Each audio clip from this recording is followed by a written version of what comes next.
Hello বন্ধুরা, কি অবস্থা? আজকে দেখাবো কিভাবে আপনারা একটা ক্যানভা অ্যাকাউন্ট তৈরি করবেন। তো প্রথমে চলে যাবেন গুগলে, সার্চ দিবেন ক্যানভা লিখে। সার্চ দিলাম আমি। তো প্রথমে যে ওয়েবসাইটটা আসবে এখানে ঢুকবেন, প্রথমে ক্লিক করবেন। তারপর দেখতে পাচ্ছেন লগ ইন এবং সাইন আপ লেখা এবং স্টার্ট ডিজাইনিং লেখা। তো আমরা এখান থেকে সাইন আপ যেহেতু করবো, তো প্রথমে ক্লিক করবো আমরা সাইন আপে। সাইন আপে ক্লিক করলাম। তারপর এখানে তিনটা অপশন আসবে, জিমেইল দিয়ে, ইমেল দিয়ে অথবা ফেসবুক দিয়ে। তো আপনারা জিমেইল দিয়ে খুলবেন, এটা ভালো হবে। তারপর আপনাদের কাঙ্ক্ষিত জিমেইলগুলো ওখানে শো করবে। তো যেকোনো একটা জিমেইল এখানে ক্লিক করবেন, তারপর কন্টিনিউ ক্লিক করবেন। এখান থেকে কাজ হচ্ছে।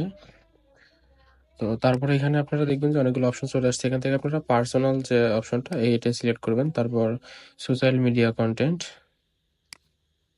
তো কন্টিনিউ করে দিবেন। এখান থেকে আপনারা স্কিপও করতে পারেন, ক্লাইমও করতে পারেন, এটা আপনাদের ইচ্ছা। আমি ক্লাইম করে দিলাম এবং পরেরটা এটা আমার পুরো এখন নেব না, তো আমরা এখানে স্কিপ করে দেবো। তারপর আমাদের কাঙ্ক্ষিত ক্যানভা অ্যাকাউন্টটা ক্রিয়েট হয়ে গেল।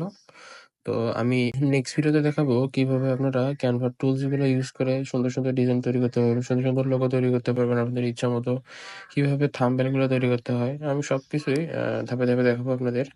আজ এই পর্যন্তই, ধন্যবাদ।